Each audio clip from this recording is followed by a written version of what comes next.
कभी सोचा है कि आज के आधुनिक घरों में चुपचाप एक ऐसी नई बीमारी फैल रही है जिसका इलाज दवाइयों से नहीं हो सकता? आज हम एक ऐसी ही दिलचस्प कविता को समझने जा रहे हैं जो ठीक इसी मुद्दे पर बात करती है। कविता की ये शुरुआती लाइनें ही मतलब सीधे मुद्दे पर आते हैं। ये थोड़ी चौंकाने वाली हैं, है ना? यहीं से इस नई बीमारी का रहस्य और इसके पीछे का संघर्ष हमारे सामने आ जाता है। देखिए, रवि कुमार दिवाकर की ये कविता नई बीमारी, ये सिर्फ कुछ शब्द नहीं है।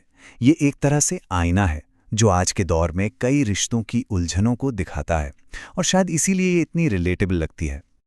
तो सवाल ये उठता है, आखिर ये नई बीमारी है क्या चीज? इसे सच में समझने के लिए हमें इसे थोड़ा गहराई से देखना होगा, कवि की नजरों से।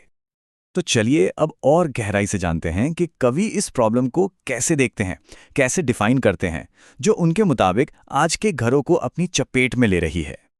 यहाँ एक बात साफ कर लें, हम किसी मेडिकल बीमारी की बात नहीं कर रहे। इसे एक इमोशनल दीमक की तरह समझिए जो रिश्ते को अंदर ही अंदर से खोखला कर रही है। मतलब बाहर से शायद सब कुछ बहुत अच्छा दिखे, पर अंदर की नींव हिल रही होती है। और कवि सिर्फ एक परिभाषा देकर नहीं रुकते, वो इस बीमारी के बहुत ही साफ लक्षण भी बताते हैं। ये सिर्फ कोई एहसास नहीं है, बल्कि रोजमर्रा के बर्ताव में आए वो बदलाव हैं जो एक गहरी प्रॉब्लम की तरफ इशारा करते हैं। और ये लाइन, ये तो उस इमोशनल दूरी के दर्द को बहुत अच्छे से बयां करती है। सोचिए, एक ही छत के नीचे रहते हुए भी दिलों का कितना दूर हो जाना। अपनेपन का वो एहसास ही कहीं खो गया है, और शायद यही इस बीमारी का सबसे तकलीफदेह पहलू है। तो ठीक है, लक्षण तो देख लिए, लेकिन कवि के हिसाब से इसकी जड़ क्या है? चलिए अब ये जानने की कोशिश करते हैं कि उनके मुताबिक इस समस्या की शुरुआत होती कहाँ से है। यहाँ कवि एक बहुत ही साफ फर्क दिखाते हैं। वो कहते हैं कि पहले जहाँ सादगी और प्यार था, अब वहाँ दिखावा और बहस ने जगह ले ली है। जहाँ पहले एक दूसरे के लिए सम्मान था, वहाँ अब बराबरी के नाम पर एक लड़ाई सी छिड़ गई है। कविता के मुताबिक ये बदलाव अचानक नहीं आया। इसके पीछे एक खास वजह है, एक ऐसी वजह जो हमें पूरी कविता के सेंट्रल आइडिया तक ले जाती है। और ये हमें वापस कविता की उसी पहली और शायद सबसे विवादास्पद लाइन पर ले आता है। यहाँ ये समझना जरूरी है कि कवि पत्नी के घमंड का सीधा कनेक्शन पति की आर्थिक सफलता से जोड़ रहे हैं। ये एक ऐसा दावा है जो उनकी पूरी कविता के तर्क का केंद्र है। तो इस बीमारी का नतीजा क्या होता है?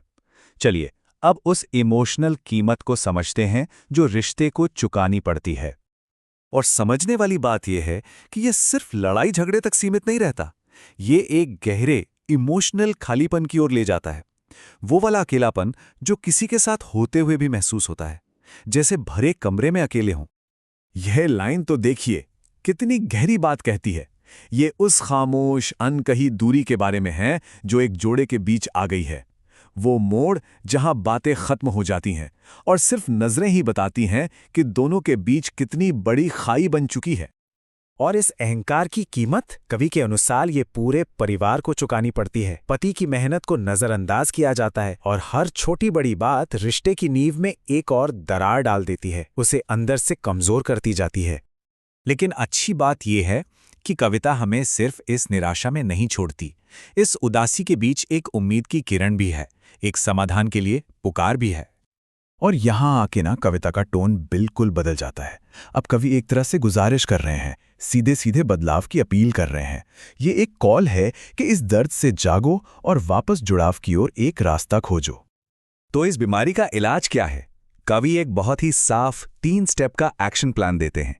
ये कोई गोलमोल सलाह नहीं है, बल्कि वो ठोस कदम है जो रिश्ते को ठीक करने के लिए उठाए जा सकते हैं। और इस अपील में ना एक तरह की अर्जेंसी है, एक चेतावनी भी है। ये कविता एक पावरफुल रिमाइंडर है कि प्यार का बंधन जितना मजबूत होता है उतना ही नाजुक भी, और एक बार टूट जाए तो उसे फिर से जोड़ना लगभग नामुमकिन हो सकता है। तो आखिर में एक अकेली कविता का ये विश्लेषण हमें एक बहुत बड़े और जरूरी सवाल पर लाकर छोड़ देता है। आज की इस दुनिया में जहां सामाजिक और आर्थिक भूमिकाएं लगातार बदल रही हैं, अपने रिश्तों में तालमेल कैसे खोजा जाए? ये कविता हमें अपने अंदर झांकने और परंपरा, पहचान और प्यार के बीच के नाजुक संतुलन पर सोचने के लिए मजबूर करती है।